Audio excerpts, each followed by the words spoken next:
Hello, CISSP candidates and fellow cybersecurity enthusiasts. Welcome back to InfoSec Guardian's CISSP exam preparation series. Today, we're delving into a topic that's integral to success in the CISSP exam: scenario-based questions. We have already covered Domain 1, Domain 2, Domain 3, and Domain 4. In case you missed, we have dropped the link in description. Scenario-based questions are a critical component of the CISSP exam, and they play a vital role in assessing your readiness to handle real-world security challenges. In this video, we'll dive into specific scenarios of Domain 5, Identity and Access Management, and walk through the thought process of addressing them. So, don't forget to like, subscribe, and hit the notification bell to stay updated with our CISSP series. Let's get started. Domain 5, Identity and Access Management is absolutely critical for anyone aspiring to become a certified information systems security professional, as it deals with the core principles of controlling and managing user access to information systems and data. Let's start by understanding the primary focus of Domain 5. Identity and Access Management, IAM, ensures that only authorized individuals or entities have access to resources. It establishes the framework for user identification, authentication, authorization, and accountability. IAM is about safeguarding information systems against unauthorized access and potential security breaches. So, what are the objectives of CISSP Domain 5? Access control systems and methodology. You'll learn about access control models like mandatory access control, discretionary access control, and role-based access control, identification, authentication, and authorization. Understand the concepts of identification, authentication, and authorization and their significance. IAM architecture. Familiarize yourself with IAM architecture, including directories, identity stores, and provisioning systems. Access control models. Get to know various access control models and their practical applications. Physical and logical access control. Learn about both physical and logical access control mechanisms. Authentication. Technologies. Dive into different authentication methods, such as MFA and smart cards. Authorization mechanisms. Understand how authorization is granted through ACLs, permissions, and roles. Credential management. Manage user credentials, implement strong password practices, and explore encryption techniques. Identity as a service. Discover cloud-based IAM solutions, their benefits, and security concerns. Identity and access. Provisioning. Learn to manage user accounts throughout their life cycle, from onboarding to offboarding. But why is Domain 5 so relevant in today's cybersecurity landscape? IAM is at the heart of protecting data and resources from breaches. With the increasing use of cloud services and remote work, secure access is more critical than ever. Regulatory compliance, like GDPR, HIPAA, demands robust IAM practices. IAM is vital in ensuring that users have the right level of access and preventing insider threats. Now, let's talk about some challenges you might encounter within this domain. Balancing security and user convenience. Preventing unauthorized access while allowing legitimate access. Staying current with evolving authentication technologies. Addressing the challenges of managing credentials and access at scale. Dealing with complex regulatory requirements. So, what should you expect from studying Domain 5 for the CISSP exam? A deeper understanding of access control systems, identification, authentication, and authorization. Proficiency in designing secure IAM architectures. Knowledge of various access control models and mechanisms. The ability to manage credentials and implement secure access control. An awareness of the evolving landscape of IAM, including cloud-based solutions. Domain 5, Identity and Access Management, is a crucial part of the CISSP certification, and mastering it will empower you to secure information systems effectively. Don't forget to like, subscribe, and hit the notification bell to stay updated with our CISSP series. Now, let us explore some of the key concepts you need to grasp within CISSP Domain 5, Identity and Access Management. Identification. Identification is the process of claiming an identity when accessing a system. Think of it as the username or user ID you provide. Authentication. Authentication verifies the claimed identity. It involves providing evidence, like a password, smart card, or biometric data to prove you are who you say you are. Authorization. Once authenticated, authorization determines what you can access. This involves permissions, roles, and access control lists, ACLs. Access control models. Different models, such as mandatory. Access control, discretionary access control, role-based. Access control and privileged access management define how access to resources is controlled based on security policies. IAM architecture. Identity and Access Management. Architecture is the structure and components of an IAM system, including directories, identity stores, and authentication systems. Single sign-on, SSO. Single sign-on simplifies the user experience by allowing access to multiple resources with a single set of credentials. Authentication factors. Authentication factors can be something you know, something you have, or something you are. They are used to confirm your identity. Multi-factor. Authentication, MFA, multi-factor. Authentication requires multiple forms of authentication for added security. It often involves 2 or more authentication factors to achieve authentication. Factors are something you know, like password or personal identification number. Something you have, like cryptographic identification device, token, and something you are, like biometric. Biometrics. Biometrics uses physical characteristics like fingerprints or facial recognition to verify your identity. Remember 2 types of biometric errors: Type 1, false rejection, and Type 2, false acceptance. Keep in mind that Type 2 errors are much more dangerous than Type 1. The crossover error rate, which a way to measure the system's overall accuracy. Access control lists, ACLs. ACLs are lists of permissions that specify who can access objects and what operations they can perform. Least privilege. Principal. This principle grants users the minimum necessary access and permissions to reduce the risk of unauthorized access. Credential management. Credential management involves securely handling and storing user credentials like passwords and encryption keys. Identity as a service, IDaaS. IDaaS is a cloud-based IAM service offering authentication, authorization, and user provisioning for cloud resources. Access review and provisioning.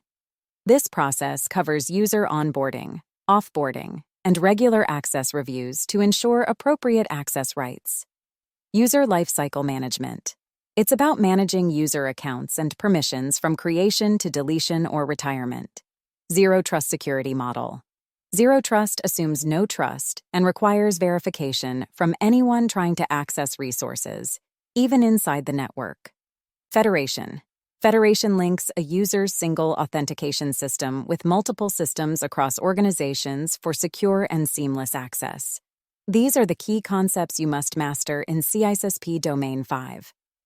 Understanding these principles is essential for securing information systems and ensuring that only authorized users access valuable resources.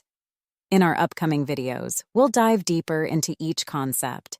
Don't forget to like, subscribe, and hit the notification bell to stay updated with our CISSP series. Let us now move to our scenario-based questions. XYZ Corporation is a global organization with offices in multiple countries. They are in the process of implementing a centralized identity and access management system to enhance security and manage user access more efficiently. As part of this implementation, they need to consider the concept of role-based access control. Which of the following statements best describes RBAC in the context of IAM? Let us see the options. Option A. Rule-based access control assigns access rights based on a user's job function and responsibilities.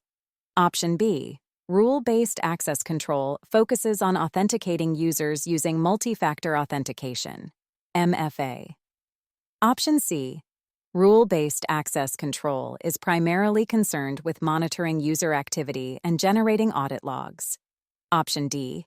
Rule-based access control grants access based on a user's physical location within the organization. Now, let us try to explore each option. Option B is incorrect, as multi-factor authentication, MFA, is a separate security concept that enhances authentication by requiring users to provide multiple forms of identification, such as something they know, password, and something they have, smart card or smartphone. Option C is incorrect, as monitoring user activity and generating audit logs are important aspects of security, but they are not the primary focus of role-based access control, which deals with access control and permissions. Option D is incorrect, as role-based access control is not concerned with physical location, but rather with defining and managing user access based on their roles and responsibilities. RBAC is a crucial component of IAM, allowing organizations to implement a more fine-grained and organized approach to controlling access to resources and systems based on users' roles. And hence the correct answer is option A. Role-based access control assigns access rights based on a user's job function and responsibilities. Role-based access control is a security concept used in identity and access management, IAM, that assigns access rights and permissions to users based on their job functions and responsibilities within an organization. This approach helps organizations manage access in a more structured and efficient manner. Let us now move on to our next question.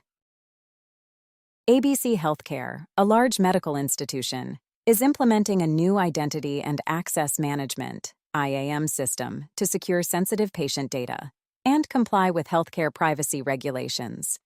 They have a diverse workforce, including doctors, nurses, administrative staff, and IT personnel. Which of the following IAM components is most essential for ensuring that only authorized individuals can access patient records? Now, let us see the options. Option A, password policies. Option B, biometric authentication. Option C, role-based access control, RBAC. Option D, identity federation. Let us now explore the options. Option A. Password policies are important, but focus on how passwords are created, managed, and stored. While they contribute to security, they do not determine who has access to specific resources. Option B. Biometric authentication can be a part of the authentication process, but it alone does not determine who has access to patient records. It verifies the identity of the user, but doesn't control their permissions. Option D. Identity federation is valuable for enabling single sign-on, SSO, across multiple systems, but it doesn't directly control access to specific resources like patient records. Option C. Role-based access control, RBAC, is the most essential IAM component in this scenario. RBAC allows organizations to assign permissions to users based on their roles and responsibilities within the organization. In a healthcare setting, like ABC Healthcare, where various roles exist, doctors, nurses, administrative staff, IT personnel. RBAC ensures that each role has appropriate access to patient records while adhering to the principle of least privilege. This means that doctors can access patient records necessary for their clinical duties, while administrative staff only have access to the records they need for administrative tasks. RBAC helps enforce access control policies and prevent unauthorized access to sensitive patient data, and hence option C is the correct answer. In summary, RBAC is crucial in this healthcare scenario because it helps manage and control access to sensitive patient records based on roles and responsibilities, ensuring that only authorized individuals can access this information. Are you able to understand the scenario and align with the explanation? Let us know your thoughts in comment section below. Before moving to the next question, we would appreciate your support to like and share this video and subscribe our channel. This will help us to reach out to other aspirants also. Let us now move on to our next question. XYZ Corporation, a multinational financial institution, is planning to implement a robust identity and access management (IAM) system to enhance security and compliance. They have identified a need for strong authentication methods to protect sensitive financial data. Which of the following authentication methods is the most suitable for their needs? Now, let us see the options. Option A, username and password. Option B, smart cards. Option C, single sign-on, SSO. Option D, knowledge-based authentication, KBA. Let us now explore the options. Option A. Username and password, while common, are not as secure as smart cards. Passwords can be vulnerable to various attacks, such as brute force or phishing. Option C. Single sign-on, SSO, is not an authentication method, but a convenience feature that allows users to log in once and access multiple systems without re-entering credentials. While SSO can improve user experience, it does not inherently provide strong authentication. Option D. Knowledge-based authentication, KBA, relies on users providing answers to specific questions or knowledge-based challenges. It is less secure than smart cards because the answers to these questions can often be guessed or obtained through social engineering. Option B. Smart cards are the most suitable authentication method for XYZ Corporation's needs. Smart cards are physical devices that contain a microchip that stores authentication credentials securely. They provide a strong authentication mechanism because they require the physical possession of the card, making it difficult for unauthorized users to gain access. The microchip on the card can store cryptographic keys, making it resistant to various attacks. Smart cards can support multi-factor authentication by requiring something the user knows, e.g., a PIN, in addition to the physical card. Hence, option B is the correct answer. In summary, for a multinational financial institution like XYZ Corporation that deals with sensitive financial data, smart cards provide a strong and secure authentication method, helping protect against unauthorized access and data breaches. If you're finding these questions and concept explanations helpful, please take a moment to click the like button below. It helps our channel reach a wider audience, so more people can benefit from CISSP insights. Feel free to share your thoughts in the comments section below. Let us now move on to our next question. ABC Corporation, a large financial institution, is considering implementing the Kerberos authentication protocol for securing access to its internal network and sensitive financial systems. Which of the following statements about Kerberos is correct?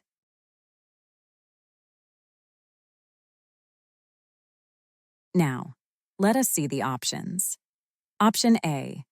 Kerberos uses public key cryptography for user authentication. Option B. Kerberos is vulnerable to replay attacks due to the absence of timestamps. Option C. Kerberos requires a centralized key distribution center, KDC, for authentication.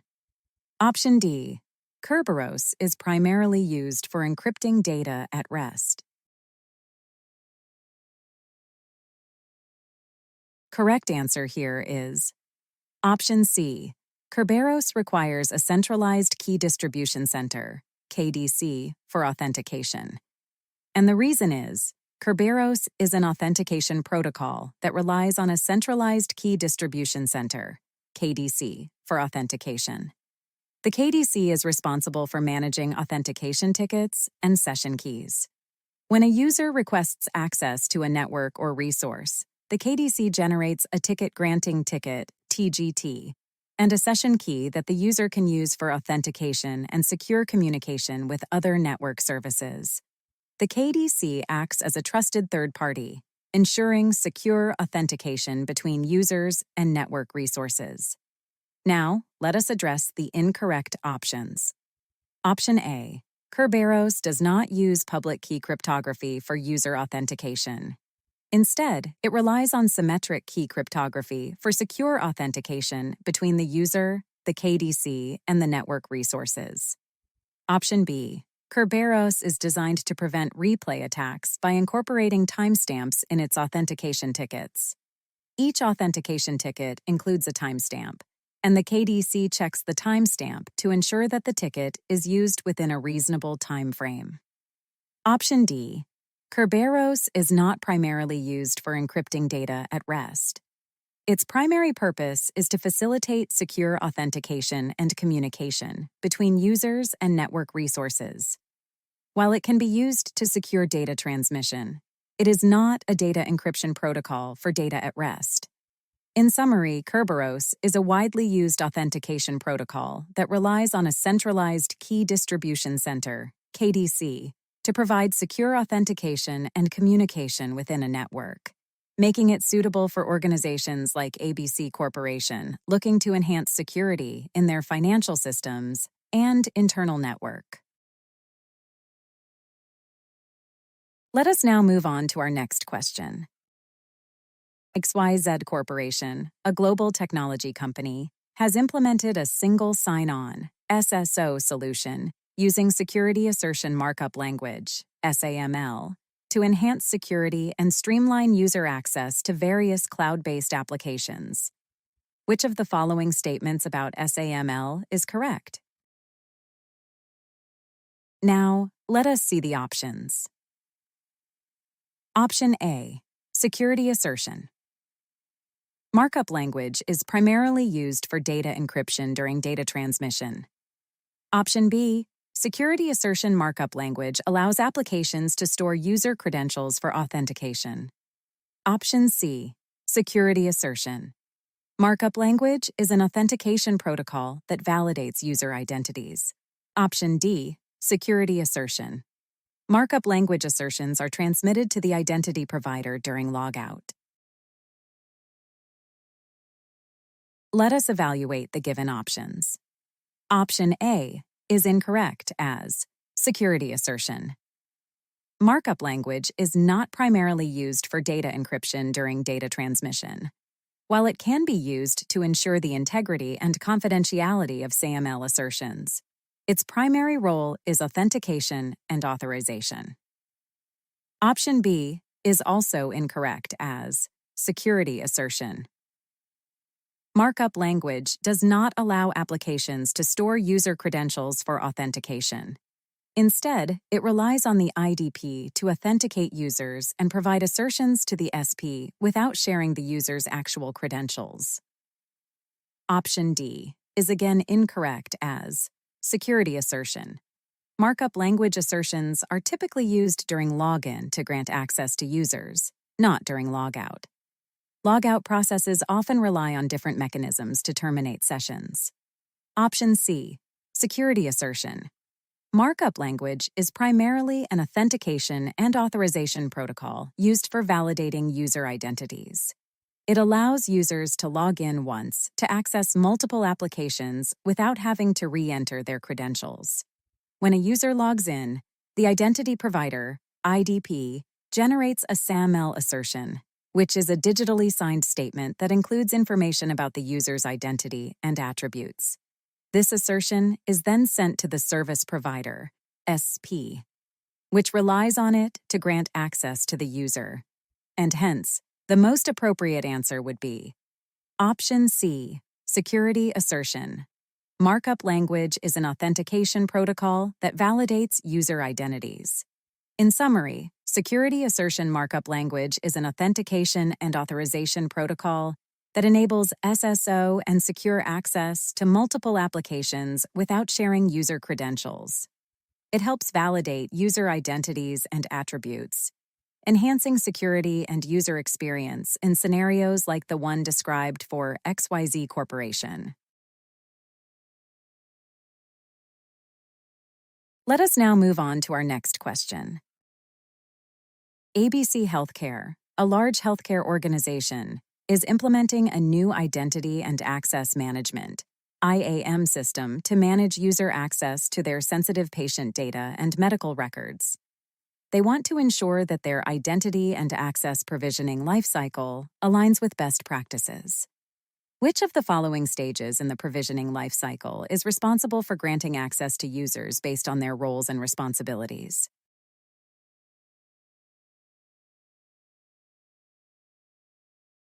Now, let us see the options. Option A, request. Option B, approval. Option C, provisioning. Option D, reconciliation. Before jumping to the answer, let us first try to understand each stage of identity and access provisioning lifecycle. Request stage. In this stage, a user, manager, or administrator initiates a request for access to specific resources or systems. This request typically includes details about the user's role and the permissions they require. Approval stage. After a request is submitted, it goes through an approval process. Appropriate personnel, such as managers or data owners, review the request to ensure that it aligns with the principle of least privilege and organizational policies. Approvals help prevent unauthorized access. Provisioning stage. Once a request is approved, the provisioning stage involves granting the requested access to the user. This includes creating user accounts, assigning roles, and configuring permissions as specified in the request. Role-based access control, RBAC, plays a significant role in this stage, ensuring that users receive the appropriate level of access based on their roles and responsibilities. Reconciliation stage. The reconciliation stage involves periodic reviews and audits of user access rights. This is essential for ensuring that access remains appropriate over time. Any changes in roles or responsibilities should be reflected in the user's access rights, and access to terminated or inactive users should be revoked promptly. In the context of ABC Healthcare's IAM system, the provisioning stage is crucial for granting access to healthcare professionals, administrative staff, and other users based on their roles and responsibilities within the organization. Hence, option C is the correct answer, as the provisioning stage in the identity and access. Provisioning lifecycle is responsible for granting access to users based on their roles and responsibilities. The other stages, request, approval, and reconciliation, are also important components of the provisioning lifecycle, as they help ensure that access requests are legitimate, align with organizational policies, and remain appropriate over time. If you're finding these questions and concept explanations helpful, please take a moment to click the like button below. It helps our channel reach a wider audience, so more people can benefit from CISSP insights. Feel free to share your thoughts in the comments section below. Let us now move on to our next question. XYZ Corporation, a leading e-commerce company, is concerned about the security of its customer data and online payment systems. They want to proactively identify and address vulnerabilities in their systems. Which of the following statements about vulnerability assessment is correct? Let us see the options. Option A, vulnerability assessment, focuses solely on exploiting vulnerabilities to assess the impact. Option B, vulnerability assessment is a one-time process and doesn't need to be performed regularly. Option C, vulnerability assessment typically includes both automated and manual testing. Option D, vulnerability assessment provides a guarantee of complete security against all threats. Vulnerability assessment is a comprehensive process that typically involves both automated and manual testing methods. These methods are used to identify and assess vulnerabilities in an organization's systems, networks, and applications. Here's why this statement is correct. Automated testing. Automated tools are used to scan and assess systems for known vulnerabilities. These tools can quickly identify common issues, such as missing security patches, misconfigurations, or weak passwords. Manual testing. Manual testing involves human experts conducting in-depth assessments, which may include penetration testing and other techniques. Manual testing can identify vulnerabilities that automated tools may miss, especially zero-day vulnerabilities or complex issues that require human expertise. So the correct answer here would be option C, as it mentions both automated and manual testing. Now, let's address the incorrect options. Option A, vulnerability assessment does not solely focus on exploiting vulnerabilities to assess the impact. Instead, it identifies vulnerabilities and provides information about their severity and potential impact, allowing organizations to prioritize remediation efforts. Option B, vulnerability assessment is not a one-time process. It should be performed regularly, as the threat landscape is dynamic and new vulnerabilities can emerge. Regular assessments help ensure that vulnerabilities are identified and addressed promptly. Option D, vulnerability assessment does not provide a guarantee of complete security against all threats. It helps identify and mitigate vulnerabilities, but it does not eliminate all security risks. It is just one part of an organization's broader security strategy. In summary, vulnerability assessment is a crucial process for organizations like XYZ Corporation to proactively identify and address vulnerabilities in their systems. It typically includes both automated and manual testing to comprehensively assess and prioritize security issues. Let us now move on to our next question. XYZ Corporation, a global technology company, has decided to implement a federation solution using the Security Assertion Markup Language, SAML, to improve their identity and access management, IAM strategy. They want to enable secure access for their employees to multiple cloud-based services. Which of the following statements about federation and SAML is correct? Let us see the options. Option A, federation is primarily used for encryption of data in transit, while SAML focuses on data at rest. Option B, SAML is a protocol for identity federation that enables single sign-on, SSO, across multiple systems.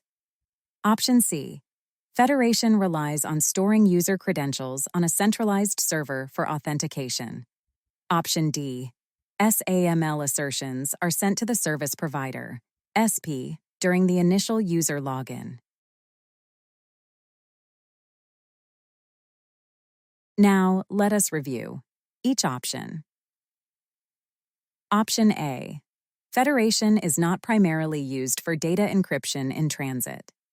While federation can enhance security, Its primary focus is on enabling cross-domain SSO and trust between organizations or systems. Data encryption is a separate security concern and can be implemented alongside federation, but is not its primary purpose. Option B, identity federation. Federation is a concept that allows different organizations or systems to trust each other for authentication and authorization purposes. SAML is one of the key technologies used for identity federation. It enables users to log in once and gain access to multiple systems or applications without having to re-enter their credentials. In the context of XYZ Corporation, SAML allows their employees to access various cloud-based services using a single set of credentials. Option C. Federation does not rely on storing user credentials on a centralized server for authentication. Instead, it relies on the exchange of security tokens, like SAML assertions, between the identity provider, IDP, and the service provider, SP, to establish trust and authenticate users without sharing their actual credentials. Option D. SAML assertions are not typically sent to the SP during the initial user login. Instead, they are generated by the IDP after user authentication and sent to the SP when the user attempts to access a protected resource or application. SAML assertions contain information about the user's identity and permissions. So the best answer for this scenario would be Option B. SAML is a protocol for identity federation that enables single sign-on, SSO, across multiple systems. Security assertion markup language is a crucial protocol for identity federation, enabling single sign-on, SSO, across multiple systems or applications. And it aligns with XYZ Corporation's goal of providing secure access to cloud-based services for their employees. Thanks for tuning in to InfoSec Guardian's CISSP video series. If you found this video helpful, please give it a thumbs up and share it with others who might benefit. Don't forget to hit that subscribe button and ring the notification bell to stay updated with our latest CISSP content. Your support is greatly appreciated, and together, we can master the CISSP exam and strengthen our cybersecurity knowledge. See you in the next video.